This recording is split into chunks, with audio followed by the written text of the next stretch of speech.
Sejam todos bem-vindos. Vamos iniciar então o nosso terceiro encontro teológico de 2026. Hoje nós vamos falar um pouquinho sobre teísmo aberto. Trabalhar um pouquinho as questões da teologia interrelacionada a esse assunto, tá, queridos? Bem, não sei se todos tiveram a oportunidade de adquirir, de ler, né, o livro.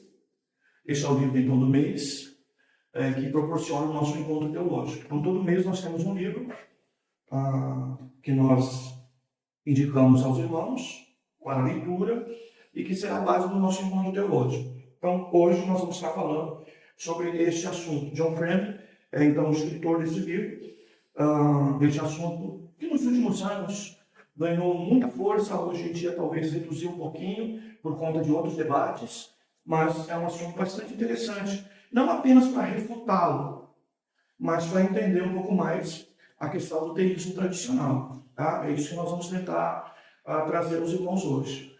O livro ele tem assim uma característica muito teológica, mas como sempre eu digo, o nosso papel principal é de tratar o assunto de uma forma de teologia pastoral. É muito mais um cuidado com a fé dos irmãos, diante das muitas circunstâncias que o contexto do livro vai apresentar, e produzir em nós maiores convicções, tá, a respeito do Deus que servimos. Tá bom, queridos? Então, nós vamos fazer, com a graça de Deus, essa exposição hoje, tá bom? Vamos orar? Baixe sua cabeça. Senhor, somos gratos a Ti por chegarmos a essa casa de oração e para nós mais um desafio, Senhor, de aproveitar o recurso do ensino e ensinando, procurar de alguma forma estar mais atento, buscar mais profundidade e compreender um pouco mais a razão da nossa fé. Ajuda-nos para que, como aprendizes da Tua palavra, possamos ensinar aprendendo e aprendendo ensinando. Ajuda-nos. Abençoa cada um dos Teus servos aqui presente, dá graça a cada um dos Teus filhos, ilumina cada um dos Teus servos. É a nossa oração e é também o nosso agradecimento, em nome de Jesus. Amém. Graças a Deus. Então, a primeira pergunta para os irmãos. Quantos leram o livro? Tiveram a oportunidade de ler? 1, 2, 3, 4. Eu li só um pouco.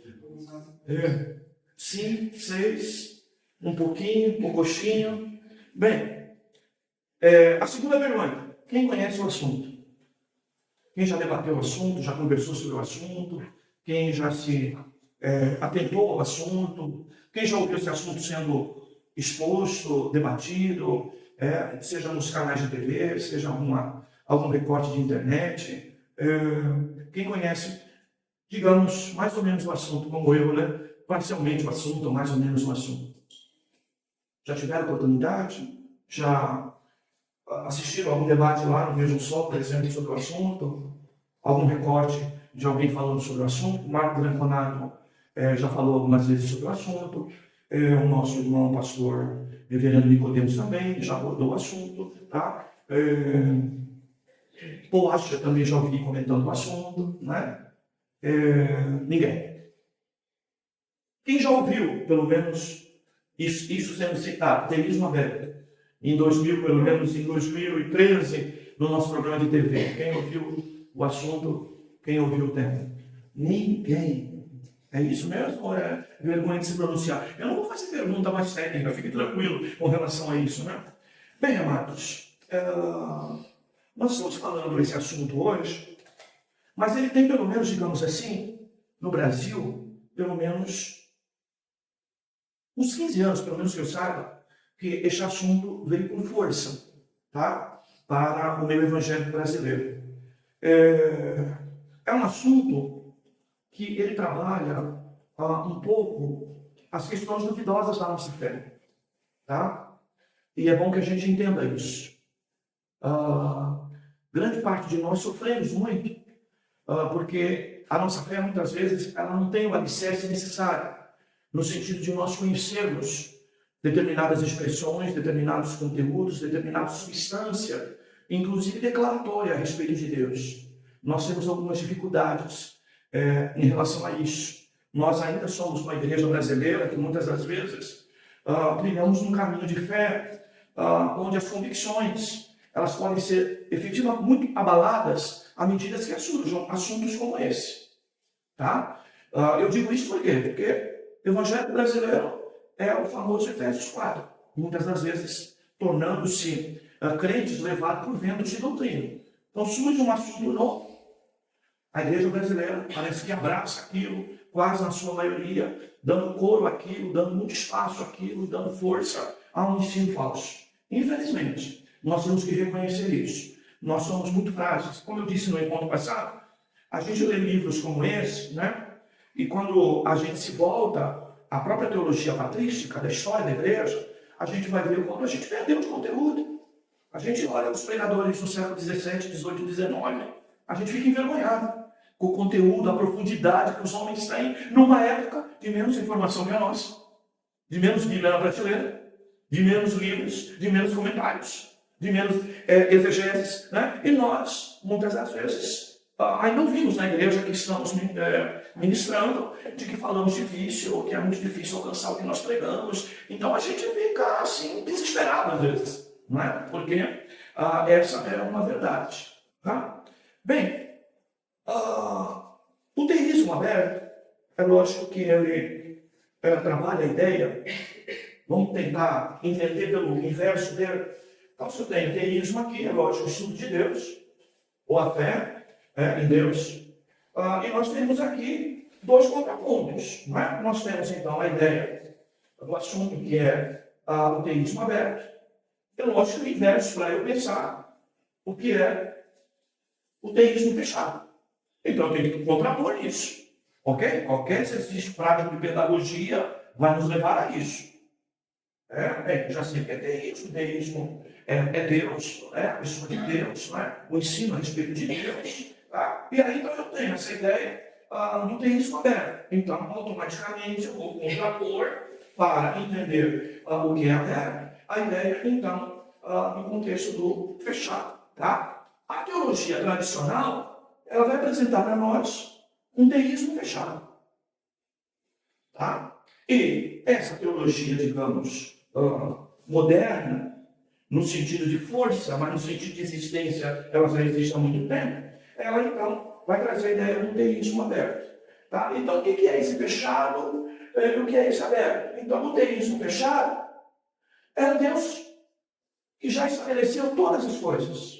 Então, para Deus, tá? Tudo que existe, todo movimento, não só passado, que isso é para nós também é fechado, né? Mas o presente e o futuro, para Deus, isso está fechado. Ou seja, ele compreende isso como um todo, de maneira exaustiva. Não há nada que fuja do controle de Deus, do entendimento de Deus e da sua compreensão sobre tudo. Deus conhece todas as coisas, tá? Em termos de futuro.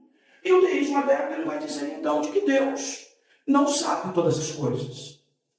Às vezes até ele é surpreendido com algumas coisas.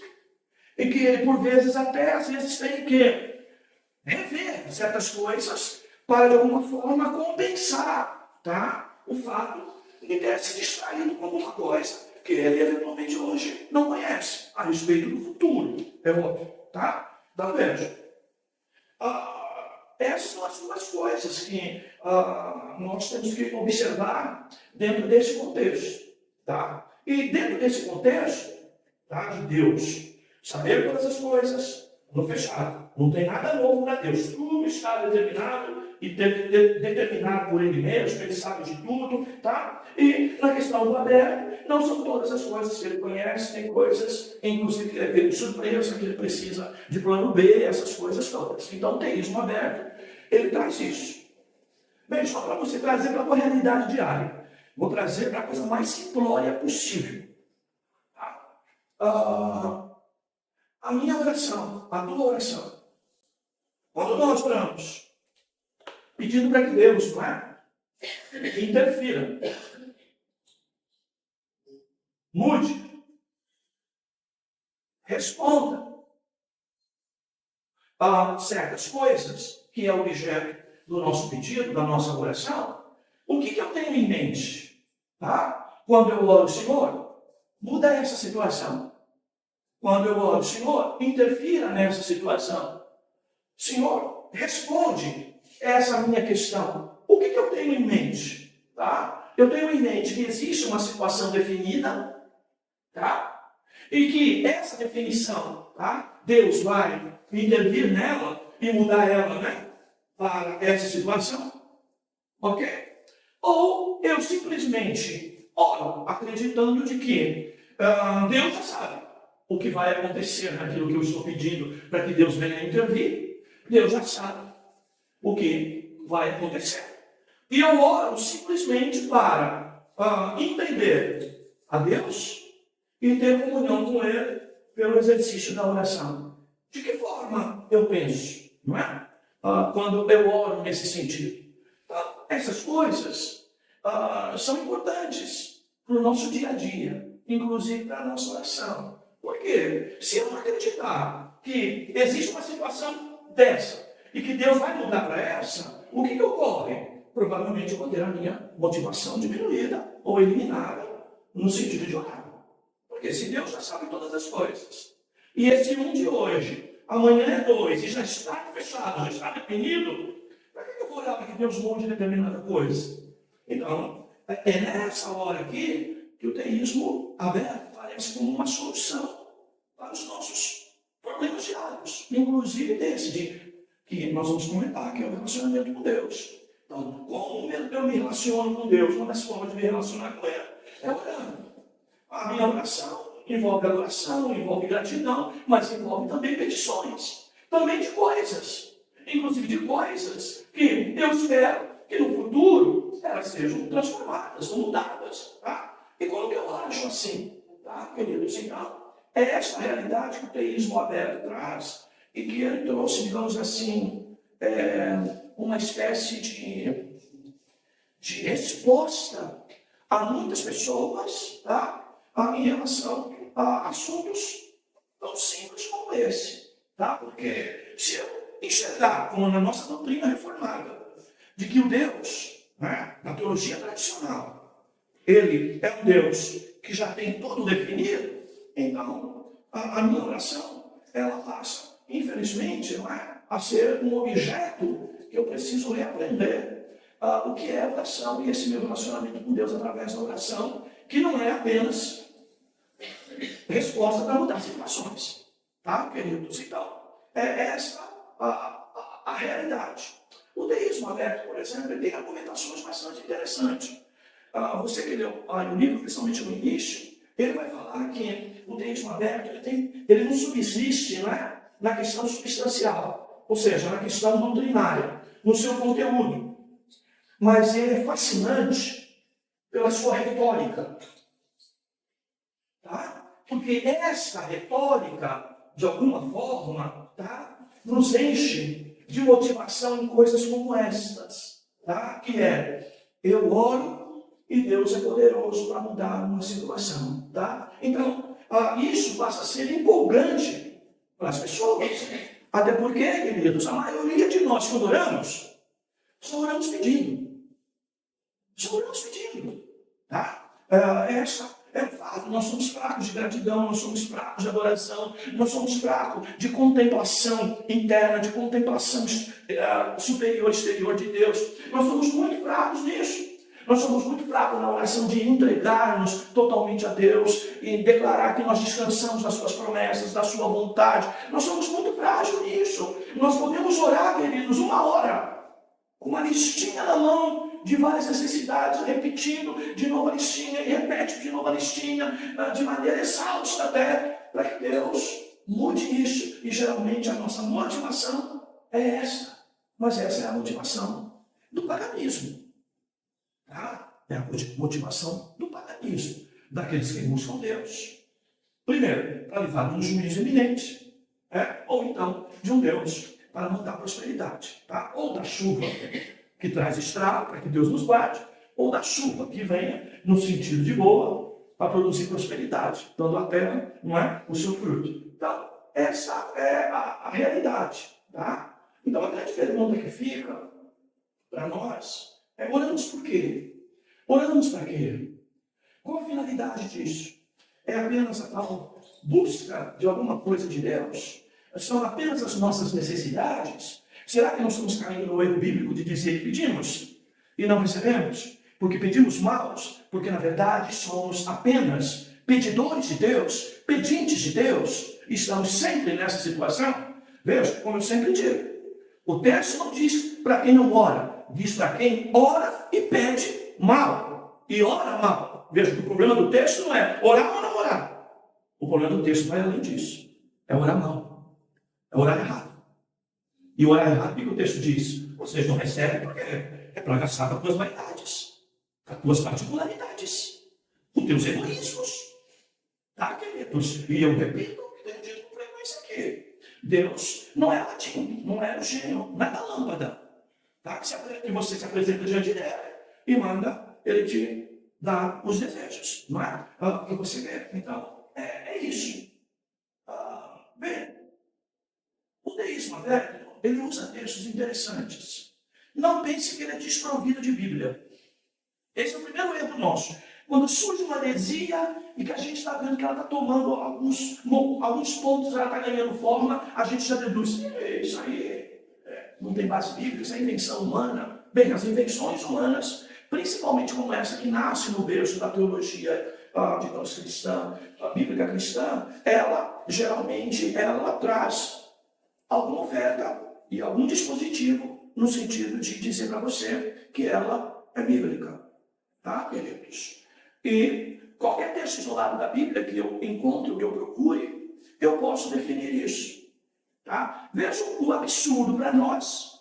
Numa questão de fé, mas numa questão de razão, não se sustenta. Vamos ler o texto. Pega na tua Bíblia, é Gênesis 3, verso 9.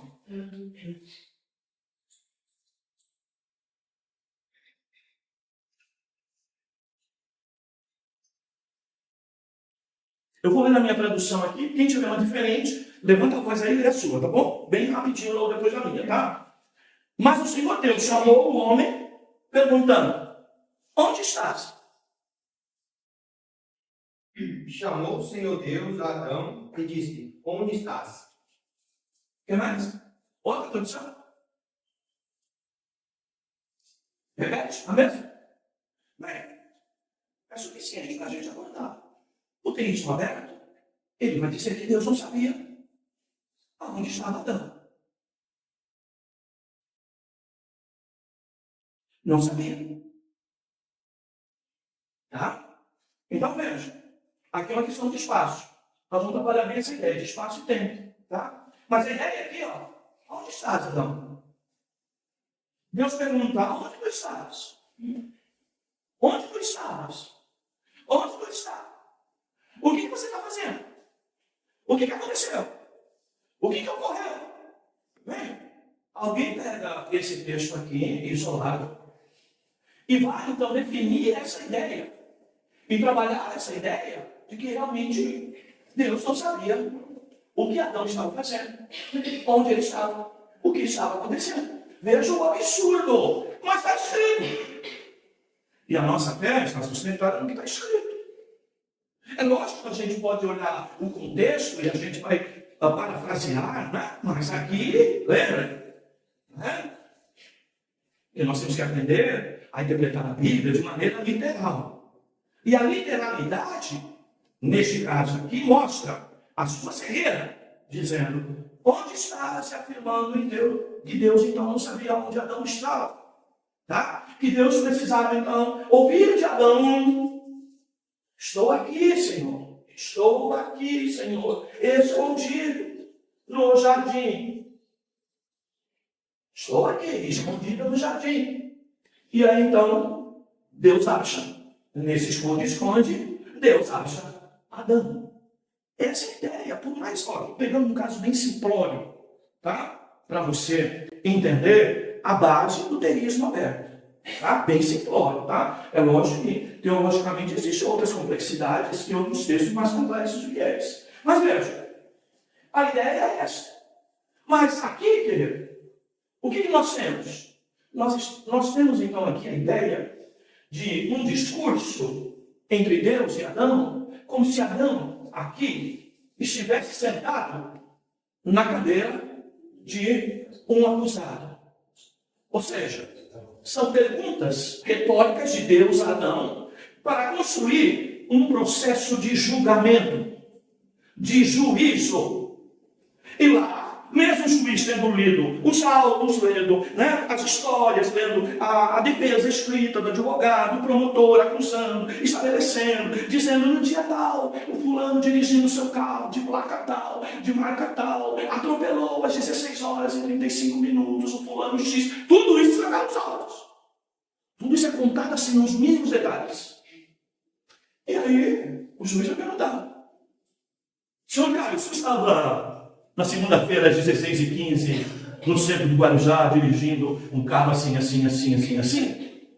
Tá? Bem, o juiz já tem conhecimento sobre aquilo que está nos autos, que pode ser contestado até por outra parte. Mas ele fez a pergunta para inquirir, tá? Para questionar, para ouvir a declaração, digamos, do réu. E aqui nós estamos diante de uma realidade como essa. E você vai ver que é uma sequência de perguntas. Tá? Então você vai ver, verso 9. O Senhor então chamou o homem e perguntou: onde estás? O homem respondeu: ouvi tua voz no jardim. Tive medo, porque estava nu, porque isso me escondi. Deus perguntou-lhe outra vez: por acaso, quem te mostrou que estavas nu? Deus não sabe? Sabe. São questões inquisitivas, tá? São questões ligadas ao processo de julgamento de Adão. Então Deus, aparecendo como juiz, faz questionamentos a respeito do comportamento de Adão, para que ele, então, com a sua própria voz, declare, tá? As afirmações para efeito de julgamento. Aí ele diz mais: comeste a árvore da qual te ordenei que não comeste? Deus já não sabe que ele comeu? Sabe, mas por que está perguntando? É uma questão simplesmente de construção de juízo. E aí, por que, irmãos? Pela tua boca confessarás o teu pecado. Tá? O critério divino, inclusive de julgamento, é que nós, inclusive, não teremos a possibilidade, inclusive, de recuar diante do nosso próprio pecado naquele dia de juízo. Tá? Todas as coisas virão à tona. E todos nós, diante do juiz eterno que sabe todas as coisas, fará questão, por uma questão de justiça, que você exponha e diga: eu sou pecador, eu realmente errei. Por que a gente faz essa confissão na igreja, quem está sendo recebido por Cristo? De confissão. Tá? Exatamente por conta disso. É essa hora em que o réu mostra a convicção sobre a sua situação, sobre o seu estado. Tá? Como o juiz normal diz: você se declara o quê? Culpado ou inocente? Não é? E geralmente a pessoa vai dizer: inocente. Não é? Então veja só, 12. Respondeu então o homem: a mulher que me deste deu-me da árvore e eu comi. E o Senhor Deus perguntou à mulher: o que foi que fizeste? Verso 13. E ela respondeu: a serpente me enganou e eu comi. Tá? Há uma expressa declaração de pecado. A pergunta de Deus é como o Senhor juiz, buscando essa manifestação expressa, clara, declaratória, uma confissão: eu estou errado. Eu comi, eu fiz o que o Senhor disse que não era para ser feito. A serpente me enganou, disse Eva. A mulher que tu me deste, me deu e eu comi, mas eu comi. Tá? Então veja. Mas o deísmo moderno, ele trabalha um processo totalmente distante dessa construção de julgamento. Ele vai dizer: onde estás? Comeste o que fizeste? Tudo como algo de que Deus desconhece. Tá? Bem, é óbvio que nós estamos fazendo aqui uma análise de coisas no texto que já ocorreu, mas que nós sabemos de antemão, tá? Que Deus já sabia de tudo isso. Afinal, já tinha até um cordeiro, não é? Preparado antes da fundação do mundo para morrer em pagamento desse pecado e de toda a humanidade, não é? Porém, tá, o teísmo aberto, ele vai dizer, tá, que Deus só ficou sabendo naquele momento. E então, nesse momento que ele toma conhecimento da situação, que ele pode, então, de alguma maneira, agir, intervir, dar uma solução, estabelecer um caminho de resposta e ele, então, definir algo a respeito de como vai resolver essa situação aqui da queda do homem. Tá? Então, veja, isso é muito sério. Tá? Isso é muito sério, porque isso mexe nas nossas estruturas mais fundamentais. E como eu costumo dizer para os irmãos, assim, eu tenho que tomar cuidado, irmãos, para eu não pregar uma coisa e orar outra, em termos conceituais. Vocês entendem o que eu quero dizer? Eu sei de que tudo está estabelecido no plano de Deus, que Deus sabe todas as coisas. E eu aí peço para que Deus, como diz o próprio escritor do livro, ele usa o argumento, inclusive, né? Quem sabe Deus se arrepende, não é? Já que a Bíblia mostra alguns textos isolados sobre o arrependimento de Deus. O próprio rei, né, que mostrou algum tipo de quebrantamento e Deus acrescentou anos à vida dela. Tá? E aí então, eu começo a acreditar de que a minha oração muda Deus. Tá? Uma das coisas que a gente precisa entender, queridos, é Deus que muda a nossa direção. Não é nós que mudamos a direção de Deus. Deus não se move, como o pregador prega por aí, pela minha fé. É eu que me movo, de acordo com a vontade de Deus. Porque senão, queridos, é muito bom. E hoje, cada vez mais claro, a gente vai se deparar principalmente com juventude assim. Qual é a juventude assim? Mas eu sou robô, então? Bem, você certamente não é robô, mas pensando no inverso, você faz de Deus um robô que anda de acordo com o teu controle remoto. Porque se Deus se movimenta pelas nossas orações, tá? Então nós temos um controle remoto e Deus que é movido por nós. Aí Deus que é marionete. Se a gente levar a sério os fundamentos colocados nessa situação. Tá? Bem, queridos, você vai falar, pastor, mas é um absurdo a pessoa pensar assim. É um absurdo a pessoa abraçar isso de que Deus não sabia nem disso aí quando fez essa pergunta. Bem, é aquilo que eu falei para vocês. Nós temos que tomar cuidado quando a nossa fé ela não está sustentada numa razão bíblica. Nós muitas das vezes cremos e nossa fé, infelizmente, às vezes é sem sustentação, para não dizer que é fé cega.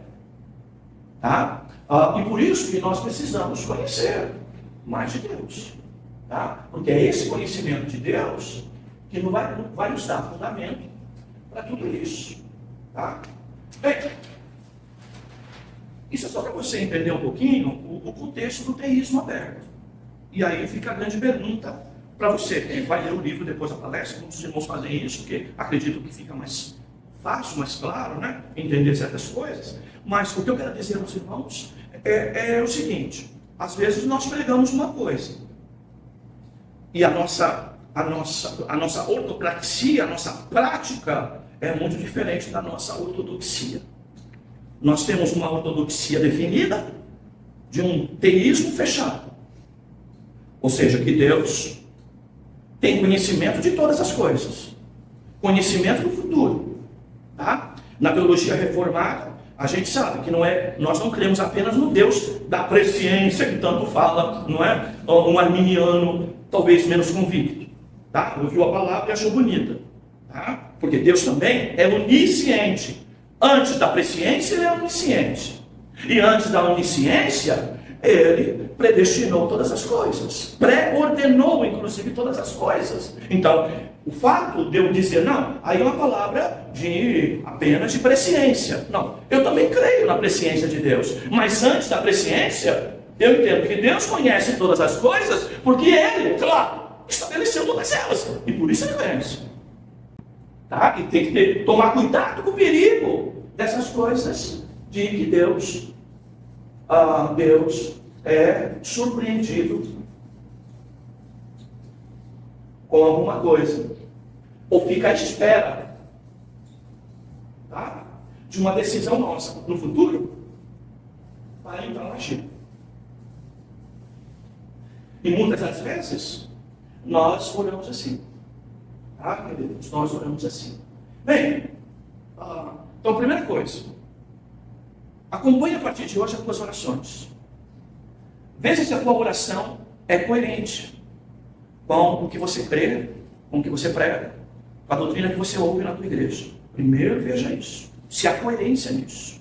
Como eu costumo dizer, né? A gente costuma dizer, Senhor, revela a tua vontade àquela pessoa.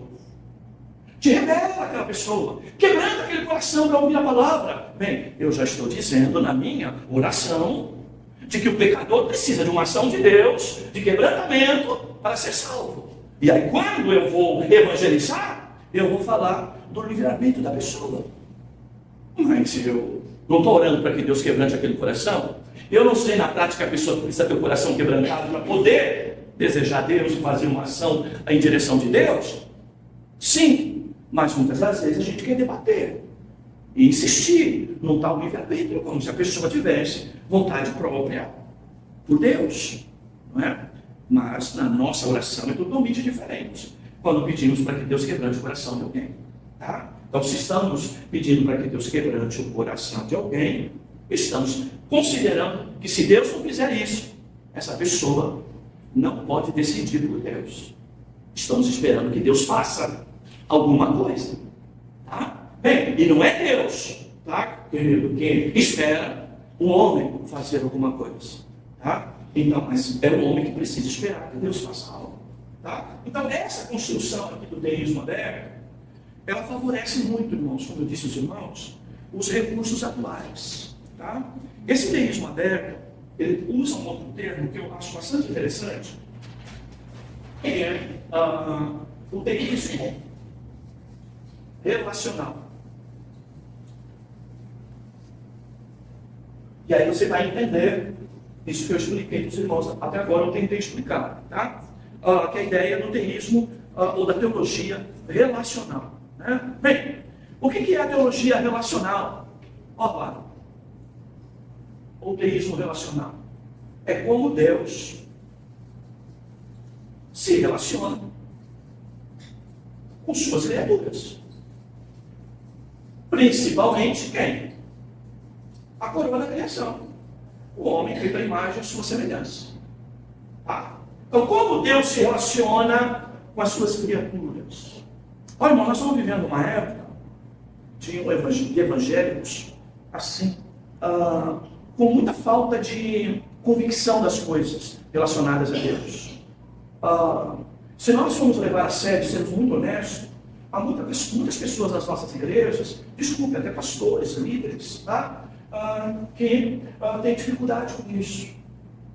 Irmãos que passam 30 anos na igreja, que oram, que ouvem a palavra, mas se você for abordá-lo no particular, parece que ele nunca teve uma experiência com Deus, a tal ponto de dizer, eu tenho convicção da minha vida com Deus, um relacionamento com Deus, eu trato com Deus, Deus trata comigo. As pessoas muitas das vezes navegam numa área, irmãos, digamos assim, muito fantasiosa nesse campo, tá? E aí então, queridos, nós muitas das vezes esquecemos dessa possibilidade aqui, tá? Então veja, o deísmo relacional é mais ou menos assim. Quando eu olho Deus nas Escrituras, o que eu tenho? Eu tenho, digamos, um Deus, de um lado, atributos, não é? Atributos. Do outro, eu tenho atributos. Aqui, atributos morais. Aqui, atributos de poder. Então, quando eu vou me relacionar com Deus da Bíblia, eu sei que o Deus da Bíblia tem atributos de poder, é exclusivo dele.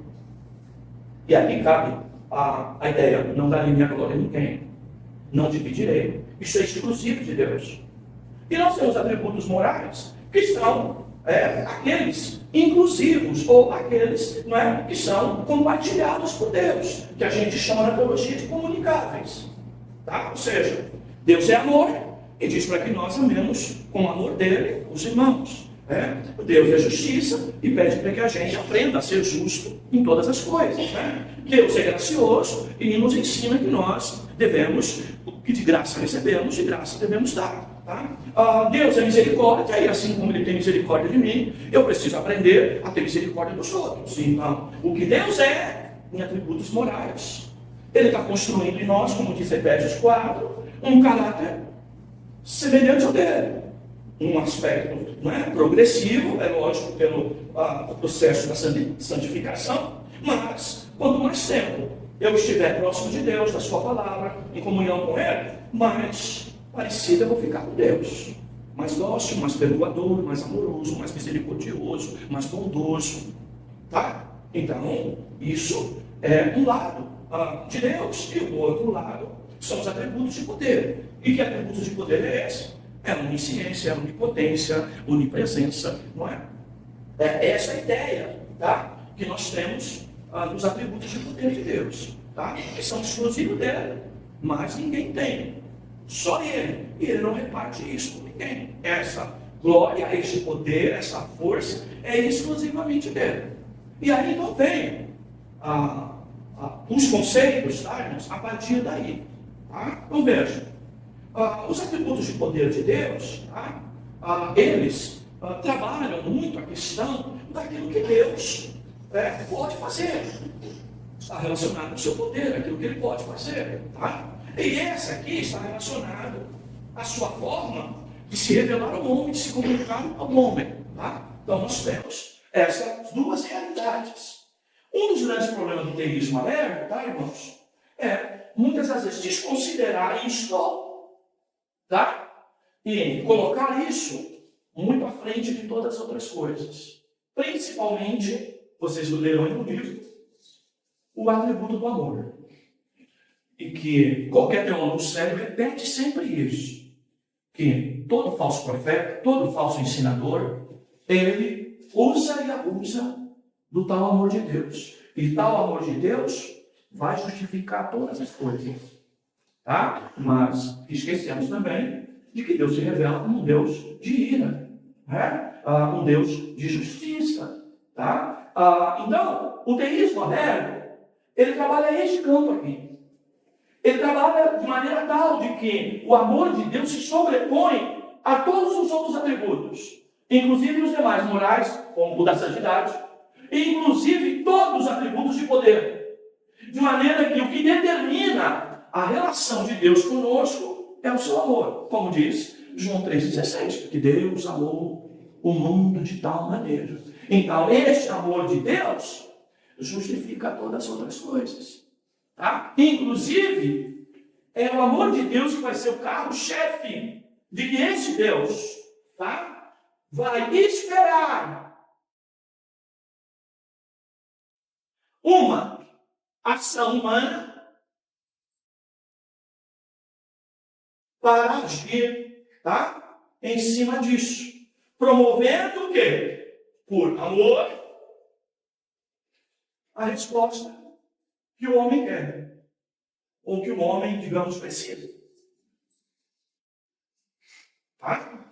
Isso aqui, irmãos, é muito perigoso.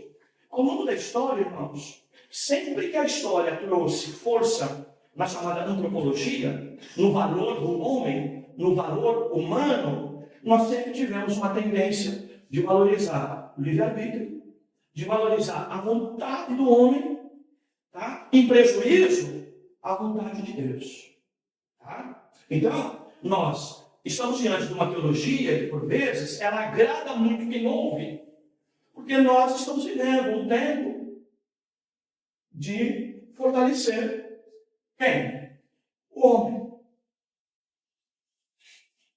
Ao longo da história, nunca tivemos no mundo tanto valor ao homem na prática, mas o discurso hoje em dia, o que é? De valorização do homem. Por isso que eu tenho que aceitar os diferentes e dizer que todos são filhos de Deus e que Deus chamou todos para a salvação. E aí surgem conceitos como o do universalismo e essa ideia aqui, quando essa antropologia humana, ela é tão valorizada em que eu faço o quê? Que Deus responde de acordo com o que eu preciso. Então, outra coisa que eu preciso entender, o meu relacionamento com Deus, quem é mais importante? É você ou é Deus? Tá? Já teve caso aqui na nossa igreja, tá? Que eu falei que a palavra de Deus era mais importante do que um irmão, do que uma irmã. E os irmãos ficaram inconformados com isso. Mudaram até de igreja por conta disso. Por quê? É essa tal valorização.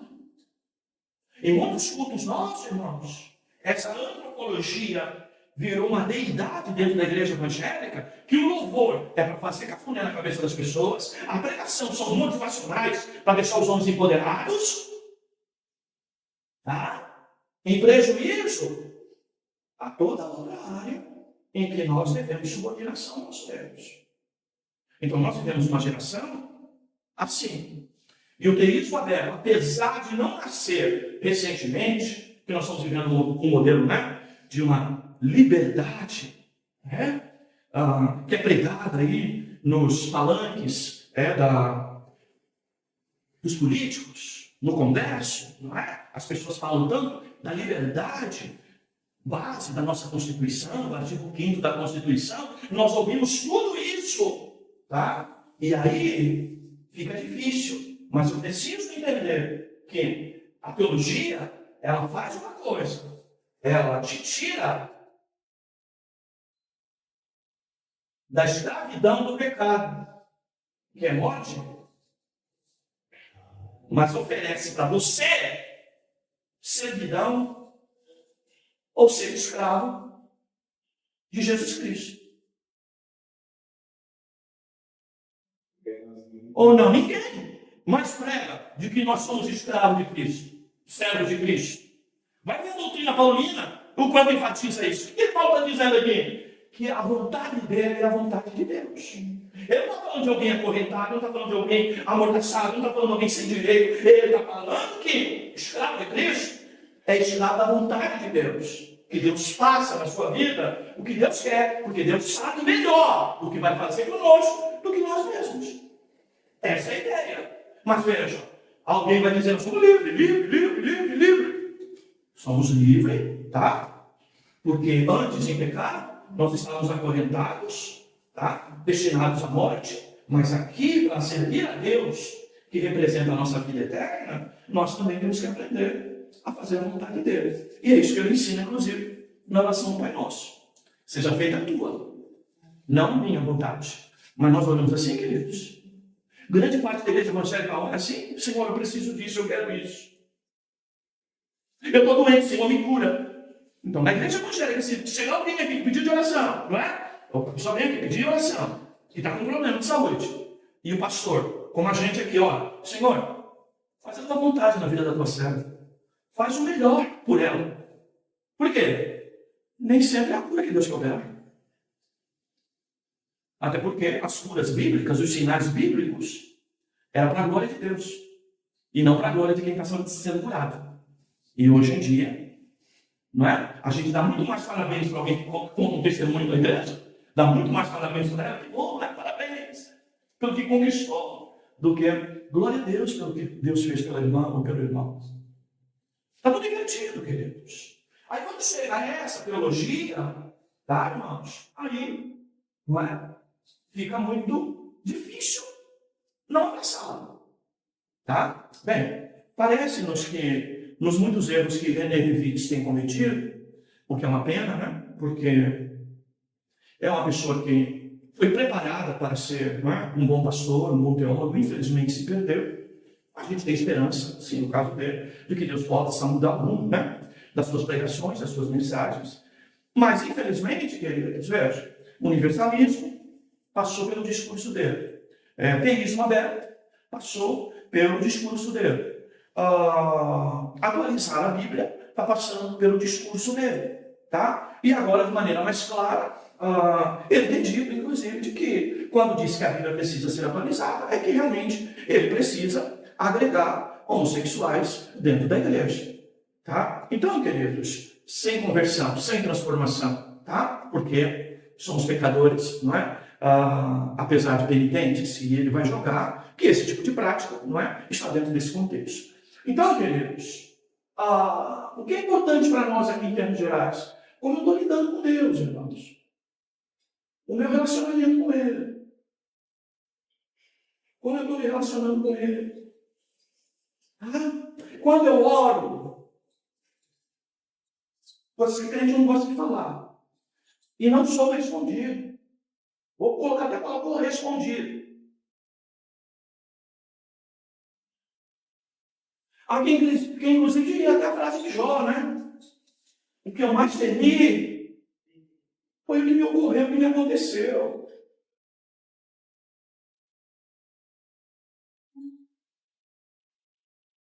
É isso que está ocorrendo em muitas pessoas, irmãos. Nós estamos vivendo esse evangelho aí, né? De multidões, mas de intimidade com Deus, de compreensão a respeito das coisas de Deus, são poucos. O nosso número de desigrejados cresce, sabe por quê? Porque às vezes falta transparência daquilo que nós pregamos.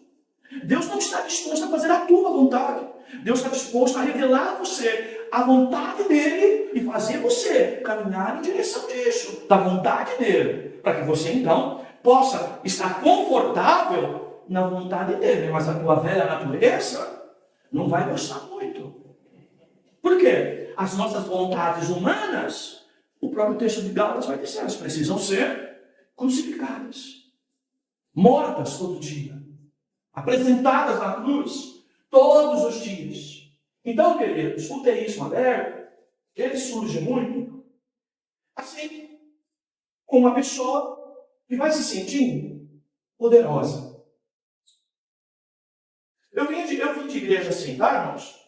Eu vim de igreja, não querendo falar assim, jogar pedra, né?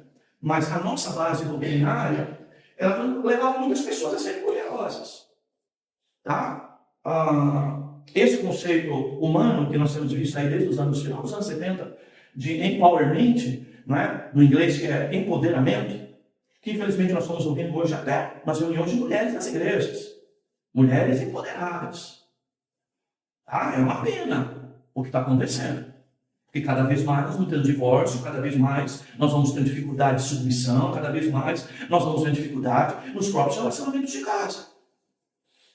Porque mulher não basta querer ocupar a posição de homem, quer ocupar também a posição de Deus. Infelizmente, em muitos lugares. Tá, queridos? E aqui, né, essa ideia do poderoso começa-se a retórica ou a apresentação, tá, de que eu posso, então, mudar Deus. E isso aqui vai pregando, construindo a ideia o quê? De um ser divino na própria igreja, que não pode ser contrariado, tá? Que o que pede tem que ser realizado, de quem está inconformado com Deus, de quem não aceita o plano de Deus. Por quê? Porque, infelizmente, incutiu na sua cabeça tudo isso. Irmãos, evangelho é tomar a cruz. Evangelho é renunciar a si próprio. Isso não se prega mais hoje em dia. Eu posso todas as coisas naquele que me fortalece, sem o devido contexto. Eu posso continuar crente, sofrendo, eu posso continuar sendo crente, sendo perseguido, eu posso continuar sendo crente na pior das condições do mundo, posso ser o pior dos homens, mas posso continuar sendo crente, ter direito de salvação, na linguagem humana. Eu posso, porque Deus, queridos, nos dá a condição, mesmo na fome, de continuar adorando a Deus. Mas hoje em dia, não. Se estou com fome, eu já nego o Senhor. Então, essa é a ideia. Então, o teísmo aberto, ele surge com esse perigo, queridos? E a página, aí eu estou com o item 1, não, o prefácio, né? Aí do livro, ele trabalha com isso. Deixa eu pegar uma parte aqui para vocês se localizarem aí.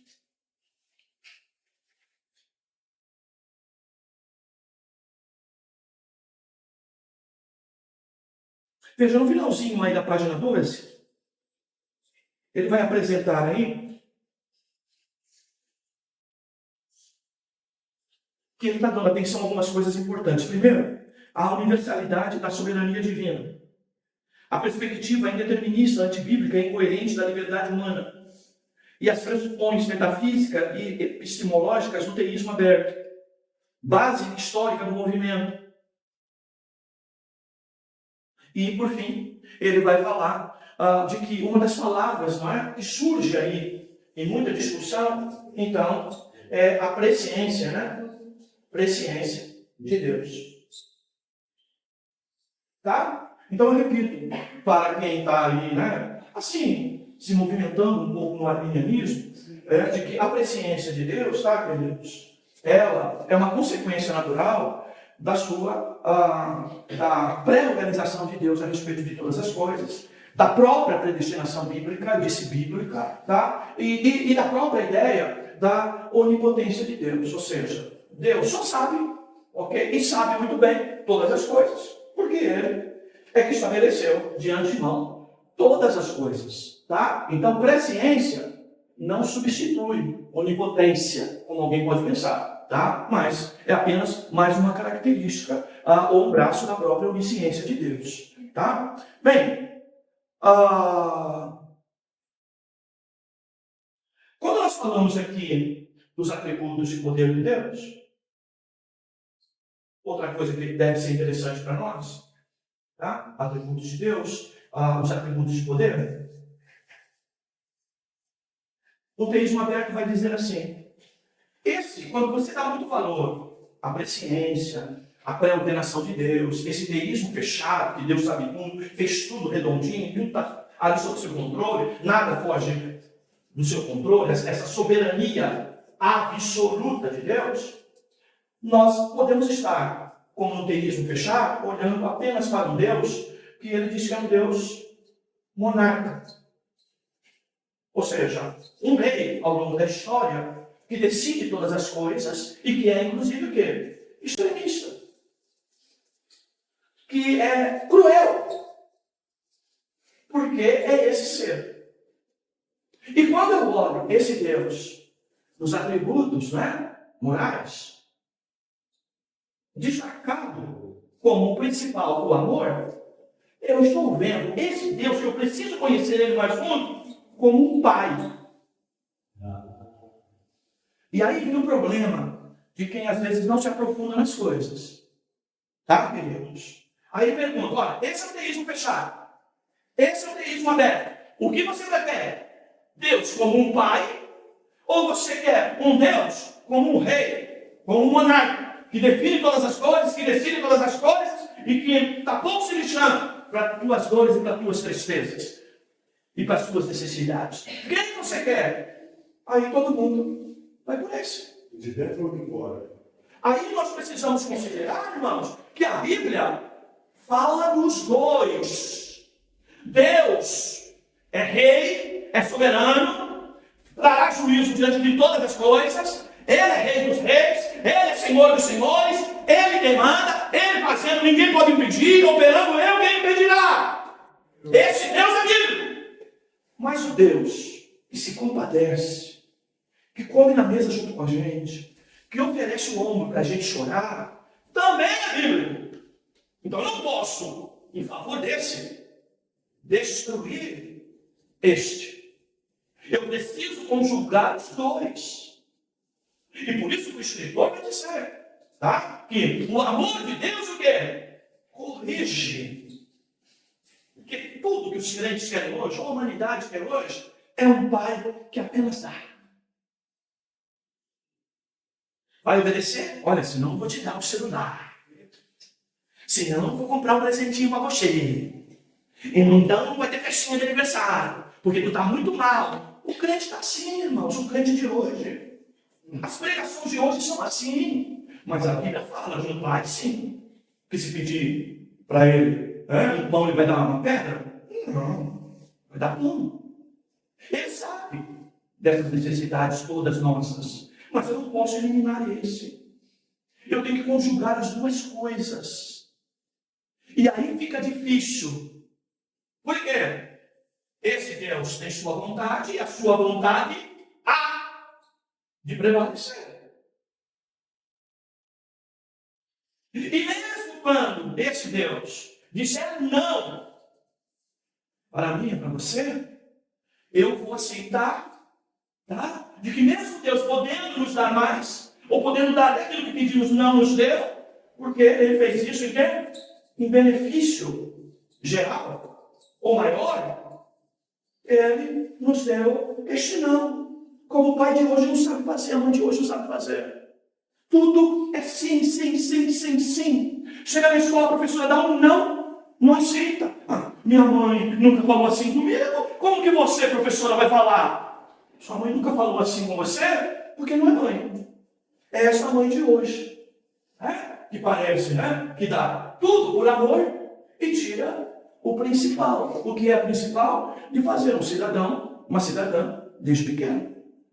Irmãos, eu lembro mais dos nãos da minha mãe do que os sim. Acho que, na verdade, irmãos, dá para contar numa mão, nos dedos de uma mão, quando minha mãe disse sim para mim.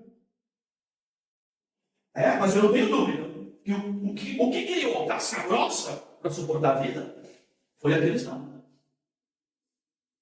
E hoje, filho tudo, casquinha fina, vai apanhar da vida, filho. Vai crescer e vai precisar de papai. Vai casar e vai bater na casa de papai. Não é capaz de tocar a própria vida. Porque não foi criado para isso. Então, veja, esse discurso, ele casa com a teologia aberta, ele casa com o modelo do homem de hoje. Tá? E por isso que muitos dos nossos irmãos acabam indo em direção disso.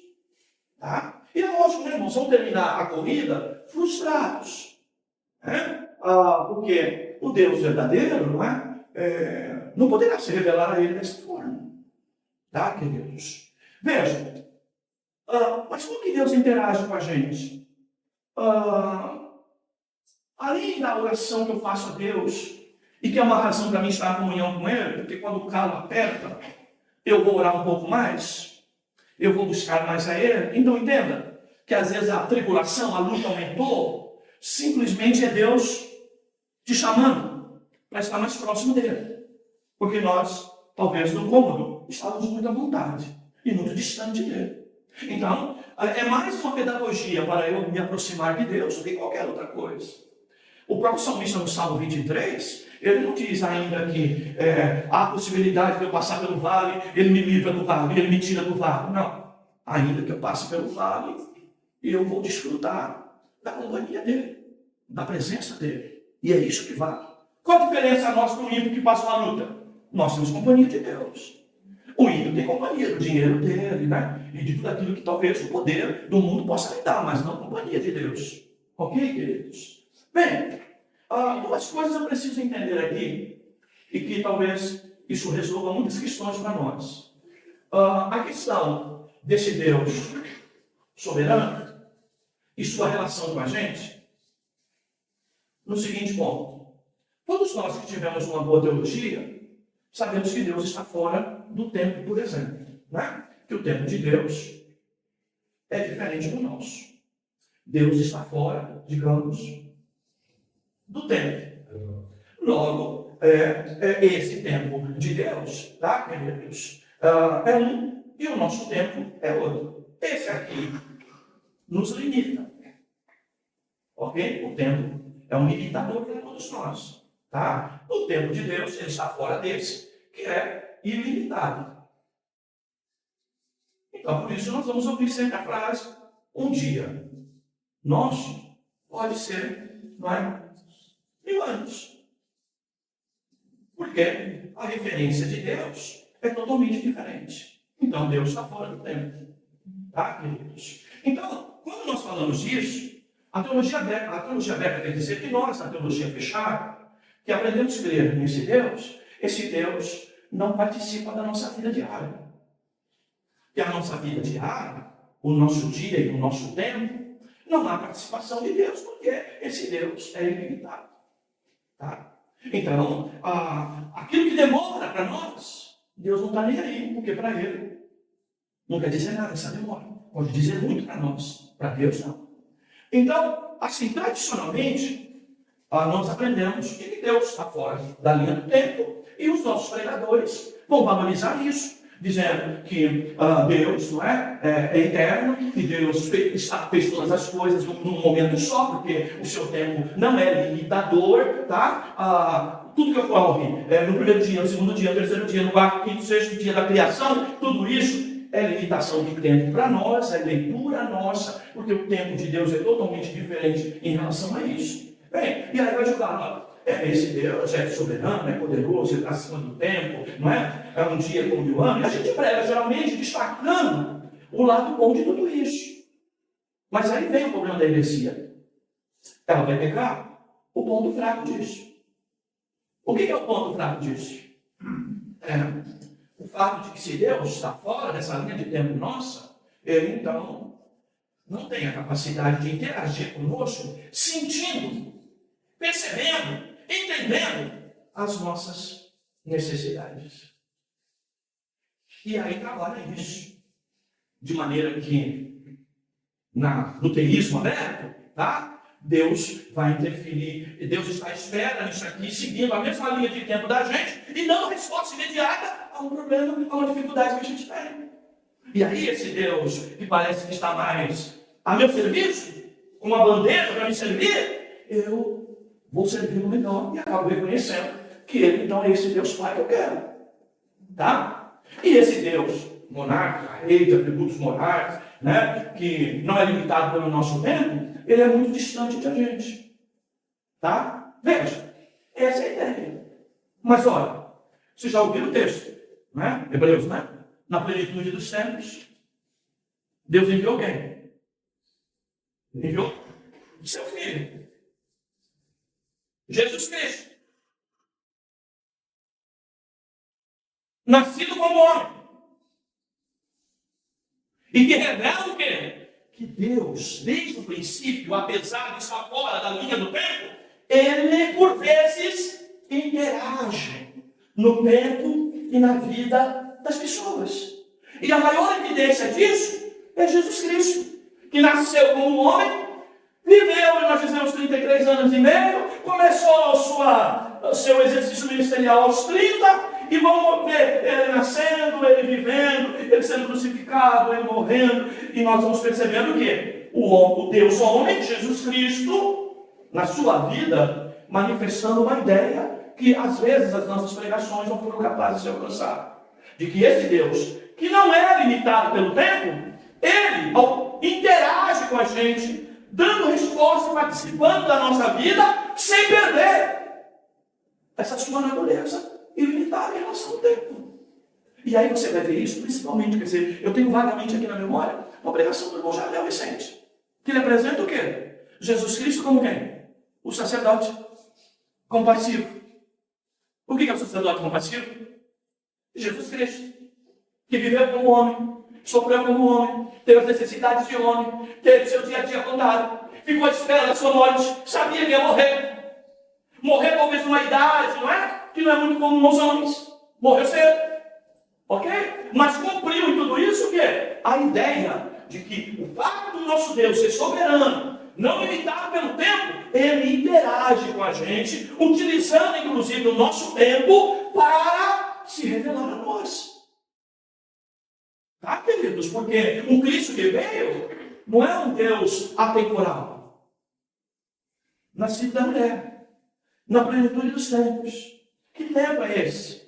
Tá? Num tempo determinado por Deus? Sim, mas num tempo em que a cultura favorecia, num tempo em que o Antigo Testamento de alguma forma declarava em todos os seus aspectos a ideia do Messias que viria, que teria base histórica para confirmar que ele era o enviado por Deus, tá? Considerando a questão da história humana.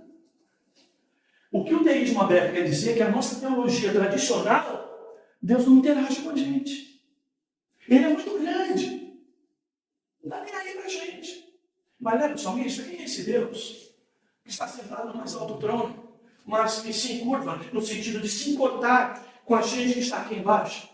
Quem não aprendeu na teologia, você ensinou acho que recente para os jovens lá, não é? A ideia do Deus, não é? Transcendente, mas o Deus imanente.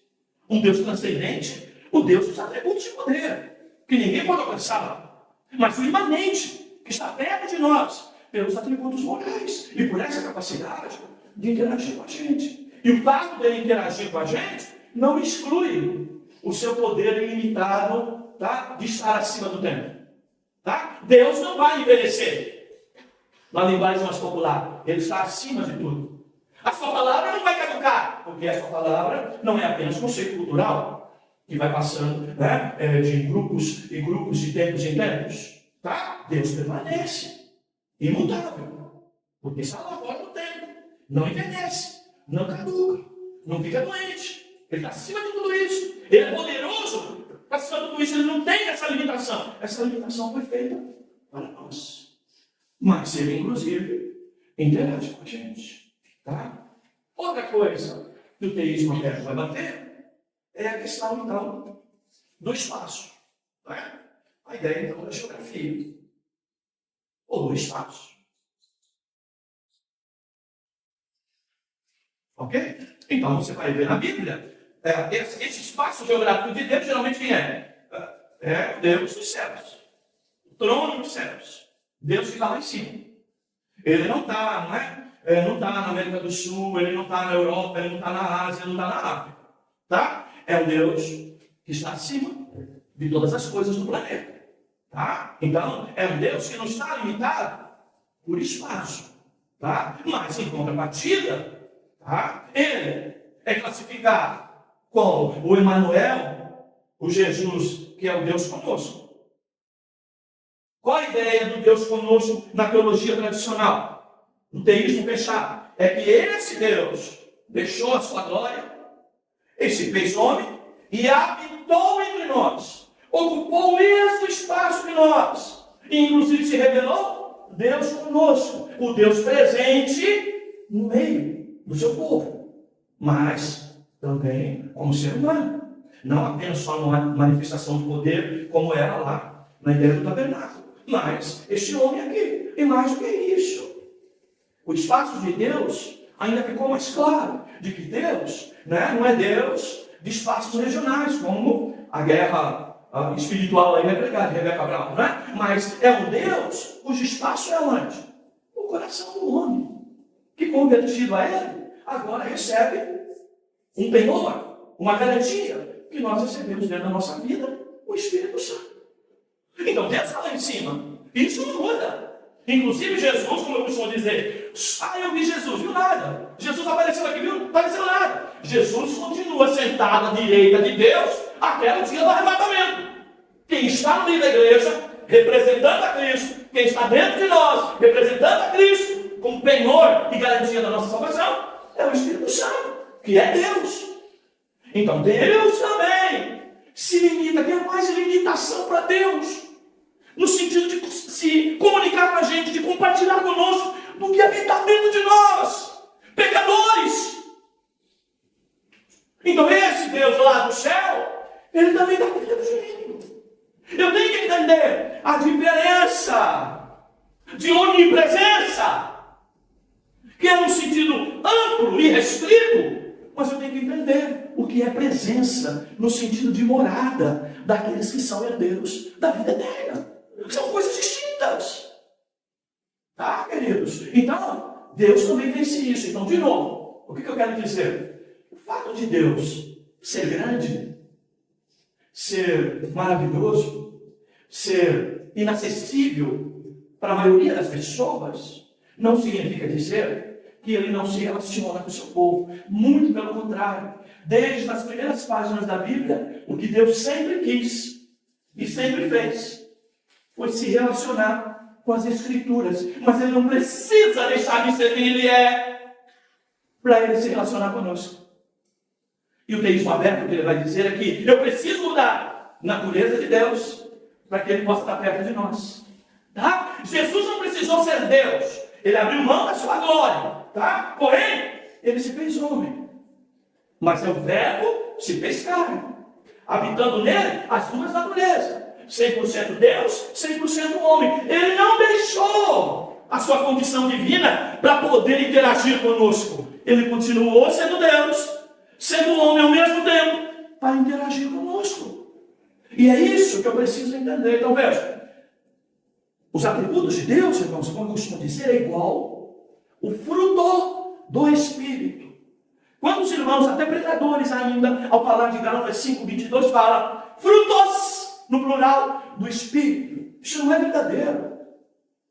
Tá aí, conhecer um pouquinho de gramática. É fruto. É como se fosse uma mexerica, uma pocã, uma tigerina, que tivesse 9 gomos, mas é um fruto só. É assim que eu tenho que ver Deus em seus atributos de poder e atributo moral. Não dá para eu tirar um e prejuízo do outro. Porque aonde um está tem destaque, todos os outros estão juntos para produzir equilíbrio. Tá, queridos? Então, é isso que eu preciso entender e que eu tenho que refutar desse teísmo aberto. Por quê? Eu preciso mudar a natureza de Deus para dizer que Ele está perto de mim, que Ele está presente na minha vida. Eu tenho que desconsiderar seus atributos de poder para poder destacar o amor, para dizer então de que Ele então me ama e eu esqueço todos os outros atributos, inclusive da justiça. Não é, queridos? Então, é aquela história, não sei se vocês ouviram uma vez, o Filipão dizendo a respeito do futebol. O Filipão disse uma vez assim, perguntaram para ele, como o senhor lida com esse grupo de pessoas dentro do time agora, que são de religião evangélica, e que oram antes para Deus abençoar, para Deus dar vitória, etc, etc.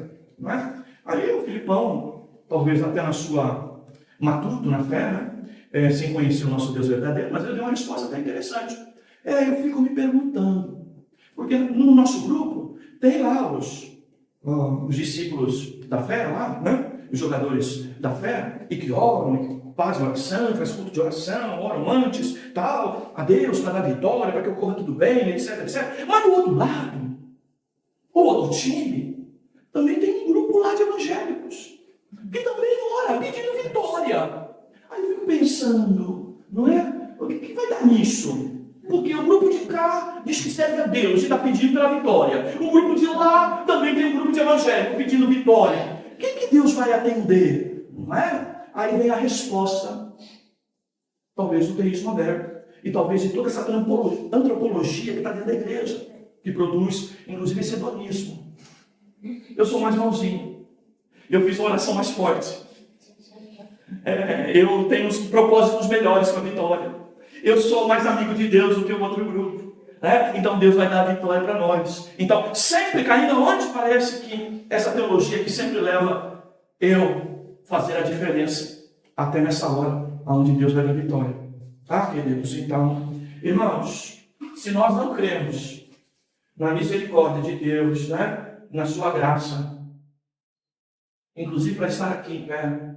Ou você aí ouvindo, entendendo a palavra, se nós não cremos nisso, queridos, não temos mais para onde correr. Tá? Não sou eu que vou fazer diferença, muito menos você, muito menos nós. Tá? Quem faz a diferença é Deus, porque Ele tem, desculpe, em todos os casos da vida, Ele tem os seus propósitos, Ele tem a sua vontade. Então, até nessa hora, o que o jogador tem que orar? Senhor, seja feita a tua vontade nesse momento. Eu me esforcei, eu trabalhei, não é? Eu abri mão disso, daquilo outro, para poder estar aqui fisicamente bem, tecnicamente bem, para ganhar um jogo, não é? Mas que seja feita a tua vontade. Se eu não acreditar nisso, irmãos, eu vou sempre partir da ideia da minha vontade. E aí teologias como essa, tá? Que destacam o homem vai casar com o modelo do homem atual. O modelo do homem desse século, que ele nasce já para ser agradável. Ele já nasce para sentar num tronozinho, tá? Para que o dia que aquele que for sentar no trono, parecendo ser Deus, querendo ser Deus, vai ficar muito fácil para a humanidade aceitar. Porque, de alguma forma, até a igreja evangélica, esse evangelho que a gente prega, está trabalhando para facilitar as coisas para o anticristo. Tá? E esse é o caminho nosso, tá? Infelizmente. Onde nós sentaremos numa cadeira de trono, daqui ninguém tira a gente, tá? Tem que fazer a minha vontade, e assim sucessivamente. Tá? Bem, queridos, a minha grande preocupação, a gente está encerrando, para dar oportunidade aos irmãos, mas a minha grande preocupação é como você lida com a doutrina bíblica. Meu grande incentivo aqui é você aprender a orar de acordo com o que você crê e você prega na palavra, ou o que você ouve. ou que você lê e que você ouve biblicamente. Tá, queridos? Eu não posso trocar as coisas. Duas coisas que nós precisamos entender que aí são as nossas dificuldades. Conciliar a soberania de Deus com a responsabilidade humana, tá? Que tem a ver também muito com o teísmo aberto, tá? Então, a minha responsabilidade, a minha ação, eu preciso entender que quando eu estou em Deus, ou que Deus está em mim, melhor ainda, tá? Ela é resultado do trabalhar de Deus na minha vida. O querer, o efetuar, como diz o texto, vem pelo Espírito Santo de Deus. Se eu quero, se eu busco a Deus, se a minha igreja está buscando a Deus, então estamos felizes com isso. Por quê? Entendemos, tá, que não há mérito nenhum em nós, mas de que Deus está trabalhando em nós de maneira que nós o busquemos. Tá? Ele opera esse querer, essa vontade, não é? E esse realizar e esse fazer através de nós. Deus não trabalha, irmãos, apenas em coisas externas, mas muitas das vezes Deus trabalha em nós, nos conduzindo em direção à solução de algo que a gente está pedindo. Tá? É quando eu entendo, Senhor, me ensina, me ajuda a aprender e ser levado por esse aprendizado, a tomar decisões, a ter sabedoria em qualquer coisa da vida, tá, queridos? É Deus trabalhando em mim, e eu preciso acreditar que isso que ocorre, tá, irmãos? Eu não posso ver assim, né? Lendo o Salmo 40, esperei com paciência do Senhor, esperei com paciência no Senhor. É diferente, nele, de dele, nele eu estou nele, dentro dele, logo, ele em mim, ele vai me mover a essa situação melhor. Mas não eu ficar aqui esperando dele. Isso é paganismo. Porque, irmãos, grandes soluções da nossa vida, Deus vai operar através de nós mesmos. Sabe esse programa de igreja evangélica? Tá? De crente, às vezes, é um modelo que eu já vivi, tá, irmãos? Graças a Deus não é um modelo da reconciliação, graças a Deus. Mas de que a pessoa estava na igreja, sempre esperando ser abençoado por alguém. Olha, irmãos, tem fase na vida que a gente vai passar por isso. E vai precisar que alguém estenda a mão para a gente. Mas não é sempre assim. Nós vamos entender com o tempo, não é? De que a própria bênção para a nossa vida foi a sabedoria que Deus nos deu para ir lá e conquistar determinada coisa que faz bem para a gente, que nós precisamos. Tá? Então veja, uma coisa é passar por uma dificuldade. Outra coisa é eu ficar anos e anos rodeando na mesma situação e dependendo de certa situação. Eu preciso entender que são coisas diferentes. Tá? Uma coisa é antes de Cristo, eu esperar que Cristo se revele a mim. Mas agora que Ele se revelou a mim, que Ele está em mim, eu caminho em direção ao quê?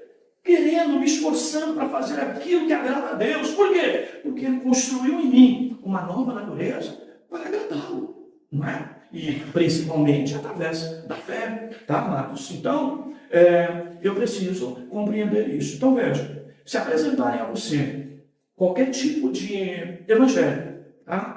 Aonde você dá o primeiro passo e dá o último passo, esqueça.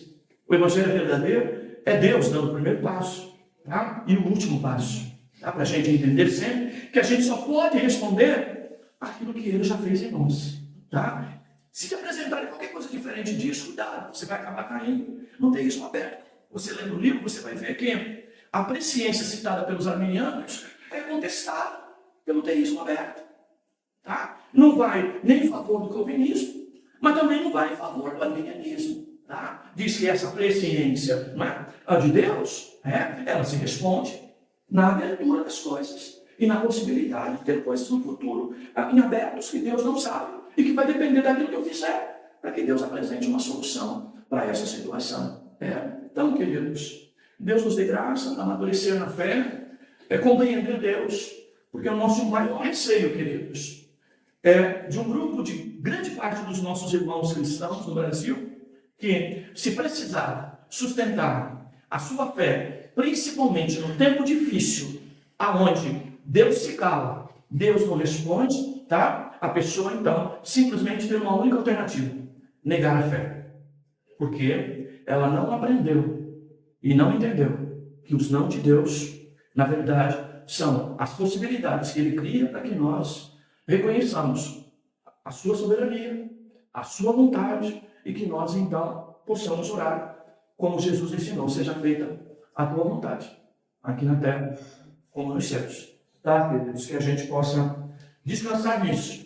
Como diz os irmãos da patrística teológica, a soberania de Deus é o travesseiro que nós temos que aprender a descansar nos dias mais difíceis e nos dias em que nem a Bíblia, às vezes, dá uma resposta clara para nós a respeito de como Deus está trabalhando. Mas uma coisa é certa, Ele trabalha. Ele trabalha. Amém, queridos? Bem, agora, só justificando, né, amados? Não tenho a pretensão de, em 2 horas, falar desse livro todo. Tá? Demos uma pincelada sobre o assunto. Primeiro, para explicar aos irmãos que não é toda heresia que aparece no nosso meio, que não tem sustentação, que não tem argumentação, ainda que de uma interpretação errada, mas usando a própria Bíblia. E que nós temos que estar tomando cuidado com relação a essas modas, a esses modismos. Tá? Segundo lugar, de que no desespero a gente abraça qualquer conversa. Tá? E que nós não podemos servir a Deus no desespero. Tá? O desespero não é um bom momento, tá? Para a gente fazer reconhecimento de vida espiritual adequada. Geralmente no desespero a gente abraça genérico, né? Pensando que é Jesus. Então a gente precisa ter muito cuidado quando cala perto e aprender a confiar nessa soberania de Deus. Vamos lá? Então, pastor, tem muita coisa. Dá para a gente falar tudo nesse livro, mas eu peguei o toque muito a respeito da liberdade. Se faz liberdade, na minha lei ser livre, eu não sou liberto, eu sou não sei o quê. Que liberdade é essa? Então, esse texto aberto, ele realiza essa liberdade de uma certa forma. Eu fui física quântica, meu Deus do céu. Fui procurar isso daí e achei o Schopenhauer, um filósofo, e ele bate no arminianismo, nesse sentido. Nós somos livres para fazer o que queremos, mas não somos livres para querer o que queremos. Querer não depende de você. Então, primeiro nós decidimos querer, depois o querer vem sempre antes. Nós somos livres para querer ou não queremos, não somos. Primeiro nós queremos, depois somos escravos do nosso querer. Aí entra o pecado, aí entra a necessidade. E a gente vai, se você perguntar na rua o que é liberdade, vou responder, vou fazer o que eu quero. Mas por acaso você escolheu fazer o que você quer? Primeiro você quer, depois você escolhe. Depois você escolhe, então também fica falseada a ideia. Primeiro lá em cima, somos livres para querer o que queremos. Fica falseada, a liberdade fica falseada por uma tirania do querer. E lá no fundo, também fica falseada a ideia do livre-arbítrio. É falso, não é livre-arbítrio. Primeiro você quer, depois você vai. Aí entra o pecado. E aí a gente vai lá para Romanos 17, onde Paulo diz: miserável homem que sou, faço as coisas que quero, faço aquilo. E aí vai entrar na guerra justamente da carne e do espírito, então, que é o que a gente mais pega aqui. Mas, nesse sentido, esse tênis malete que se pega aí, esse Deus de todas as coisas aí, tem explicação até o filósofo que falou isso, olha. Somos livres para fazer o que queremos, mas não somos livres para querer o que queremos. Isso aqui matou. Não, está claro, está claro. O livro, inclusive, cita, né, isso de maneira bem clara, né? E ele cita também, dentro disso, que nós temos que tomar cuidado, irmãos, para não entrar num perigo de que religião leva, tá? Que é fantasia. A gente começa a fantasiar um Deus, fantasiar uma situação, e a gente começa a viver de fantasia, tá? Evangelho não é isso. Por isso que nós temos que aprender a lidar com as adversidades, tá, queridos? Porque, infelizmente, muitos de nós viemos para o Evangelho por uma proposta de uma fábrica de fantasia, tá? E os irmãos sabem que o caminho com Deus, quem é crente de verdade, sabe que não é fácil. É uma trilha difícil. E que nós só suportamos, tá? Porque o Senhor está em nós, não é? Nos dirigindo em todas as coisas e até nos preservando de muitas outras. E nós precisamos entender isso. Nós temos que tomar cuidado nas nossas pregações, para que a gente não pregue fantasias, tá? E nós precisamos também tomar cuidado também dentro da igreja, irmãos, quando um texto favorece um atributo de Deus e ele não cita outros, e que alguém isolando isso pode cair no teísmo aberto, tá? Então, tomar muito cuidado com essas situações, tá? Porque isso pode ocorrer que um pregador hoje, por um texto que fortalece um atributo, no outro culto que ele prega um outro atributo, e eu digo, mas isso não está aparentemente uma coisa contra a outra, se contradizendo? Não. uma coisa tem que se encaixar na outra, porque um texto está falando de um atributo por conta de uma circunstância, de uma situação. Mas se eu ler a Bíblia como um todo e entender Deus como um todo, como a Bíblia fala, eu sei ponderar tudo aquilo ali, equilibrar tudo aquilo ali, para eu, de repente, não estar nessa contramão. Tá? Então eu preciso também entender isso. E às vezes dentro da igreja, alguém assim, ligado, mas com pouco conhecimento bíblico, ele vai produzir isso. Mas hoje pregou sim. E ontem pregou não, que história é essa? Sim, sim ou não, não? O que é? Não é? E você sabe, no original, sim é sim, não é não. Não é, não é sim, sim, não, não, nessa condição. Sim é sim e não é não. Tá? Então, aí a gente fica pensando, mas há uma contradição nessas pregações do pastor, ou nas pregações da igreja, ou nos entendimentos dele. Não, é que um texto mostrou e revelou Deus em uma condição. Por isso que eles pegam textos isolados, tá? Para promover o teísmo aberto. E isso é a grande mãe das heresias, né? Texto fora de contexto e texto fora da Bíblia como um todo. Então eu preciso entender que esses atributos de Deus, como eu disse, é uma laranja, é o gomo de uma laranja, tá? Mas que faz parte de todos os outros e que todos os outros influenciam nisso, porque é um fruto só. Então, quando eu olho Deus, eu preciso enxergar Deus assim, tá, queridos? Outra pessoa? O Jardel quer falar? Até para completar, é justamente ele limita o poder de Deus para que eu possa usar o meu livre-arbítrio. Está totalmente fora do contexto. E isso faz o que a gente tem que tomar muito cuidado, irmãos, que ele fazer de Deus nosso servo. Nós é que somos servos dele. Quer falar, filho? Então, na verdade, assim, o teísmo aberto, o seu óculo é antropológico, e bem egocêntrico mesmo, bem como centro de todas as coisas. Então, assim, a gente tem, eu leio no livro e lembro, a gente tem uma deficiência muito grande, que eu tenho falado bastante aqui, que é conhecer a Deus. A igreja, no geral, não conhece o Deus que serve. A gente não estuda sobre Deus, não tem vida com Deus e também não aprende quem é Deus, conhece só algumas partes de Deus, esse Deus meio uma caricatura, e aí fica mais fácil esse tipo de doutrina vir. Então, quando vai interpretar o texto, a gente tem abstrato estabelecido que nós somos distorcidos, nós somos pessoas livres, pessoas autocapazes, e nós somos o Senhor da história. E aí nós vamos agora tentar colocar Deus dentro da nossa história, mas ele tem que caber, deixando-nos na nossa condição que estamos. Deus pode ser mudado e alterado da forma como compreendo ele. Eu não. Eu sou livre e eu decido, eu mudo meu futuro, eu determino isso. Então Deus tem que se encaixar nesse homem que sou eu hoje. Então isso, o teísmo aberto trabalha muito nessa ideia. E aí traz muito prejuízo. E eu lembrando, é um alerta da gente, que eu tenho falado de jovens, que a nossa razão de estar na igreja é conhecer a Deus e conhecer nós mesmos. Temos outro caminho. E leva tempo, citei até domingo agora citando por Pedro, o texto de Pedro, leva tempo. Conhecer a Deus não é só no sentido de teologia teórica, vai levar a perseverança, a insistência, a paciência, e Pedro disse, se não houver essas coisas a gente está cego, no conhecimento de Deus, vai levar nisso. E depois que ele terminou, a oração dele foi pedir a Deus para que Deus desse a ele graça, no sentido de ter mais comunicação, até com os colegas na faculdade, no trabalho, onde ele fosse, para que ele pudesse, ele poder falar disso para as pessoas também. Dentro disso que você está falando, é mais ou menos assim, né? Eu tenho Deus aqui e tenho um homem aqui. Na verdade, o que nós estamos fazendo e as teologias que estão aparecendo, inclusive nas nossas igrejas, é assim, que eu querendo valorizar esse homem, eu vou desvalorizando Deus, tá? E aí isso vai transformando essa gangorra assim, tá?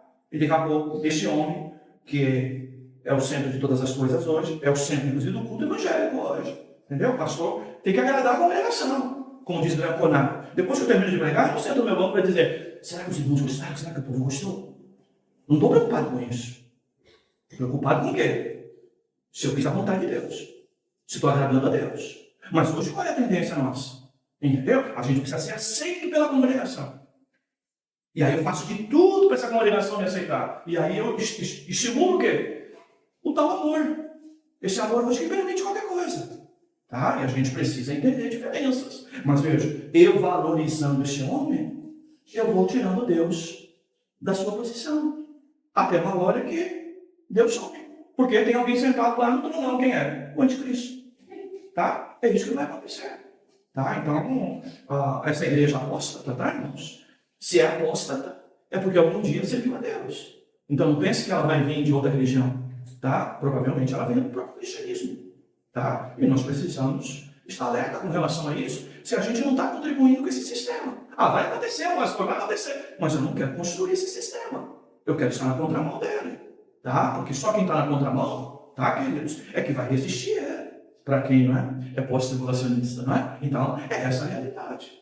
Tá? Eu queria só que o senhor me ajudasse aqui a esclarecer que aqui eu não lembro de Tiago, eu não sei se eu vou fugir do tema, tá, pastor? Mas foi o que me surgiu de dúvida. Tiago 5,17 é a passagem que fala que Elias orou por um tempo e não choveu. Depois ele orou novamente e choveu. Então, em relação ao que fala que nós temos que orar de acordo com a vontade de Deus, né? Para que Deus faça de acordo com os propósitos dele. Mas aqui eu entendo que Elias orou e falou que não choveu. Então aqui entra um propósito de Deus ou é um fato isolado, como o senhor falou, que a gente tem que ver, porque tem coisas na Bíblia que aparecem só naquele tempo e depois não se repete. Então aí eu fiquei com um pouquinho de dúvida nisso aí. Propósito de Deus. Primeiro, não choveu. Isso. Houve grande fome, não é? E no mundo antigo, a falta de chuva, não é? Era juízo de Deus. E não só para os judeus, mas também para os pagãos. Né? Então, por isso que vem a dança da chuva, né? Então, queridos, a ideia é daí. Então, veja, Deus está estabelecendo juízo sobre o Reino do Norte, que havia se desviado totalmente. Havia uma idolatria diferente de Judá, institucionalizada. Ou seja, a idolatria não foi só um desvio do judaísmo, do Deus único, do monoteísmo, mas foi instituída por decreto, inclusive, e a construção dos 2 ídolos no Reino do Norte, para produzir esse conceito de paganismo. Então, eles se desviaram totalmente de Deus, e Deus, então, estabeleceu o juízo. E o juízo de Deus, em que Elias disse para o rei, é esse, tá? De dizer exatamente, ele orou, mas ele orou na direção da vontade de Deus, que era estabelecer juízo, para ver se com o juízo, o Reino do Norte, de alguma forma, voltasse para o Senhor. Tá? Já que havia uma apostasia geral no Reino do Norte. Então aqui não é um texto isolado, não. É um contexto, se ler Reis, vai ficar claro, não é? Que o contexto lá, Elias orou em direção à manifesta vontade de juízo de Deus, para que vê se o povo acordava, tá? Do seu pecado. Tá? Esse foi a vontade de Deus, e ele expressou isso na sua oração. Então veja, a nossa oração, quando nós caminhamos na ideia, se vós estiver em mim, a minha palavra estiver em vós, pedireis tudo o que quiseres e não será feito. Aí todo mundo pede, pedireis o que quiseres e não será feito. Não, mas antes, você precisa estar no Senhor, as suas palavras estão em você, ou seja, tem que haver essa concordância que nós representamos na vontade de Deus. Então, quando eu oro, reconhecendo o que é a boa vontade de Deus para mim, tá? Ela vai acontecer. Porque eu estou orando segundo a vontade de Deus. Mas pastor, para que orar se é a vontade expressa de Deus e vai acontecer? Por quê? Porque eu vou usufruir dessa comunhão com Deus. Eu vou aprender a identificar a vontade de Deus para a minha vida. Tá? E eu não estabeleço a minha, mas eu fico à espera de que Deus se revele a mim essa vontade. Tá? Então, eu vou exercitar a minha fé debaixo dessa vontade. Tá? Aquilo que eu disse da cura, tá, irmãos? Aquilo que eu disse da cura. Bem, vou citar um caso que tem bastante liberdade para a irmã Eliana, né? Então, a irmã Eliana está completando aniversário de casamento. Oh, glória, aleluia. Tá? Veja, mas quantos irmãos deram felicidade para o casal? E quantos sabem que realmente a grande felicidade da nossa irmã será a salvação do seu marido? Então, quem que pediu oração lá para a salvação do esposo dela? Irmãos, isso é pensar com as coisas de Deus. Porque senão, eu dou parabéns para todo mundo, feliz aniversário, etc. Mas, veja, eu preciso entender isso. Eu sou um ser espiritual. Tá bem? Eu não quero ser mais espiritual que vocês, tá? Pelo amor de Deus, não é isso. Tá? E, pastor, mas quando desejei felicidade, eu espero que Deus salve. Sim, mas manifeste isso. Tá? Haveria maior felicidade para o casal do que o irmão Lucas, não é? Se convertendo, não é? Deus se convertendo ele, entendeu? Certamente não existe, certamente essa é a maior vontade dela. Tá, queridos? E nós manifestamos como igreja quando? Quantas vezes eles chamam a atenção dos irmãos? Olha para o meu colega de trabalho, a primeira pergunta que ele sofreu um acidente. Ele é crente? Ele já declarou a salvação em Cristo? Ele frequenta uma igreja? Ou coisa parecida? Não sei. Ou não é. Bem, querido, a nossa primeira preocupação é Deus revelar a salvação para ele, querido. Senão a gente vai ficando, irmãos, muito humanizado. E aí depois a gente quer brigar com a antropologia dentro da igreja. Se até uma felicitação, nesse caso, que a gente sabe declaradamente que o esposo dela não é cristão. Tá? Qual a grande felicidade? Né? É ele se tornar cristão. Porque certamente o casamento irá melhor. Não que vai ser a perfeição, mas irá melhor. O jugo desigual traz prejuízo. Tá, queridos? E nós, então, manifestamos isso lá. Que Deus salve seu esposo. Tá? Pode ser até, irmãos, assim, uma fala do pastor muito seca, tá? Muito sem amor, mas pelo contrário, não há maior amor manifesto que não seja a salvação do cônjuge de alguém, tá, queridos? Penso que esse, inclusive, seja o desejo da nossa irmã, tá? E que ela hoje sabe o que é buscar por dois, o que é estar em Cristo por dois, né? Então, que Deus realmente, né, abençoe ela, salvando seu esposo. Tá? Veja, eu falo assim, irmãos, pegando um caso do dia, exatamente para vocês entenderem o quanto muitas vezes a gente está terráqueo demais, como diria o Dr. Smith, Special Philosophy, né? Perdido nos espaços, né? Estamos terráqueos demais, tá? E nós temos que somos seres espirituais. Pastor, outra comparação que o senhor fez ali, bem, antes de eu falar minha fala, o texto de 1 Reis 36 e 37, Elias fala que está fazendo segundo a vontade de Deus, não? Ele deixa bem claro isso. Texto da nossa irmã. Qual capítulo? 1 Reis 18, verso 36 e 37. Pode ler. Ele diz assim: ó Senhor, Deus de Abraão, de Isaac e de Israel, seja manifesto hoje que tu és Deus em Israel, e que eu sou teu servo, e que tenho feito todas essas coisas conforme a tua palavra.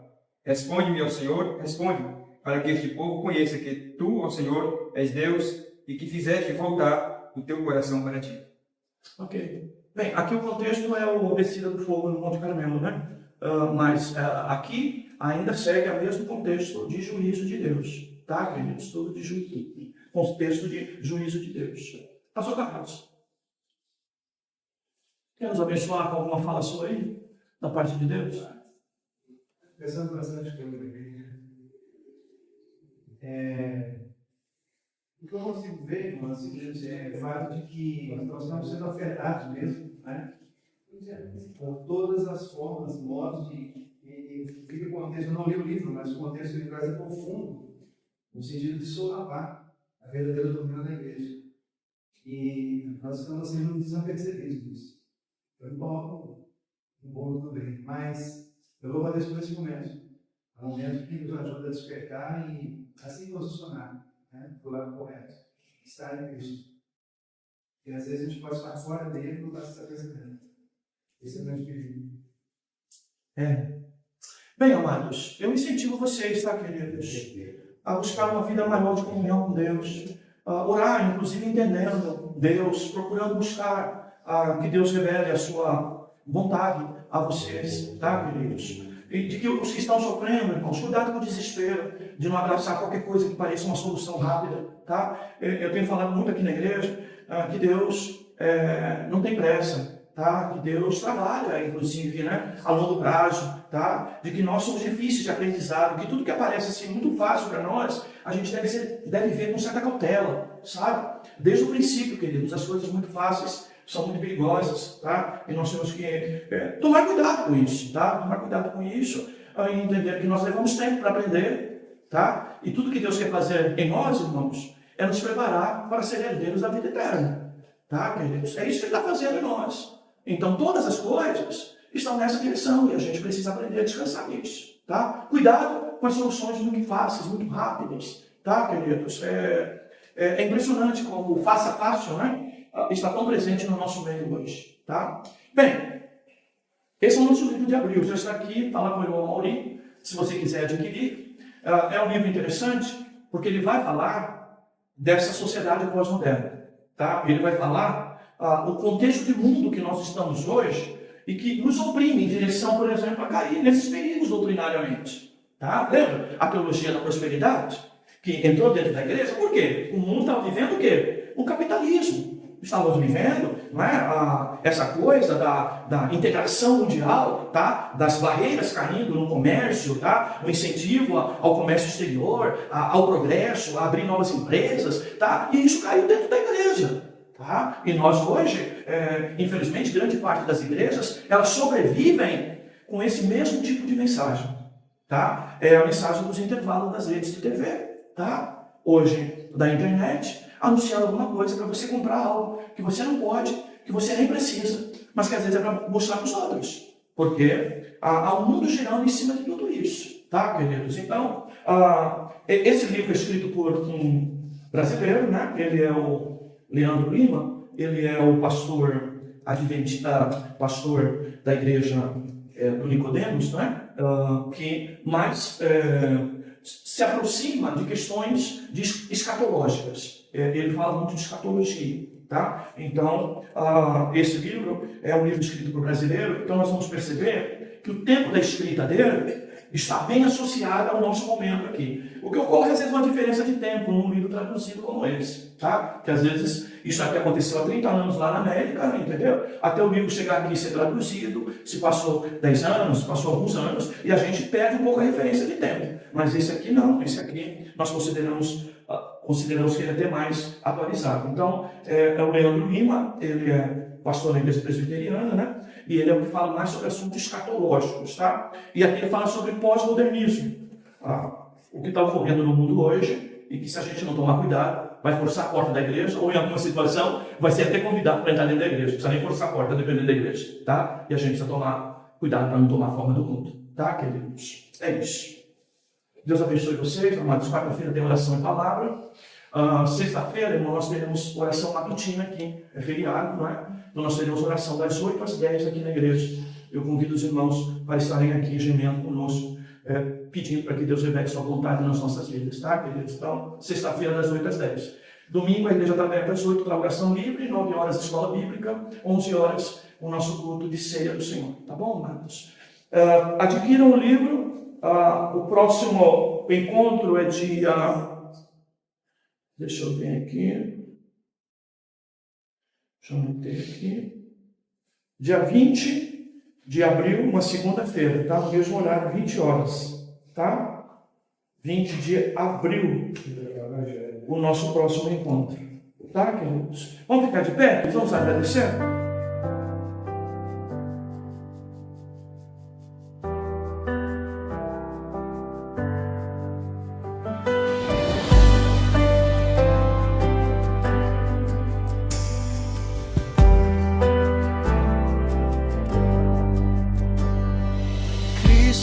Centro de tudo, Senhor e meu Redentor. Vejo o peso do meu pecado, curvo a cabeça em temor. Não posso limpar minhas mãos, não posso fugir de quem sou. Quanto mais luto sozinho, mais fundo o mal me prender. Cristo, és o centro de tudo. Teu é o reino, poder e amor. Só pela graça respiro, só pela cruz há perdão. Tudo vem de ti, é por ti, pra tua glória, Senhor.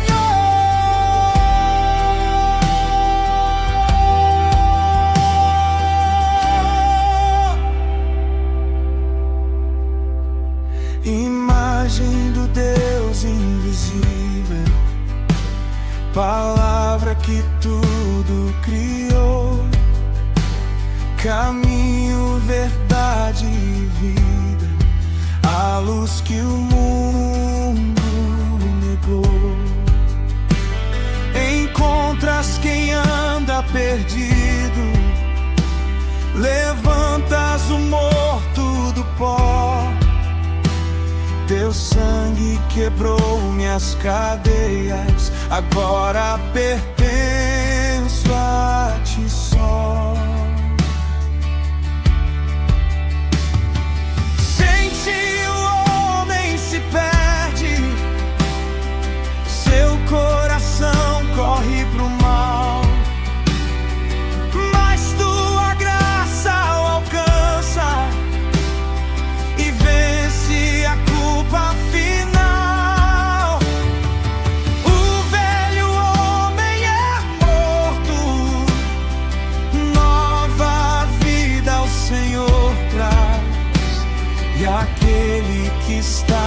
perdido.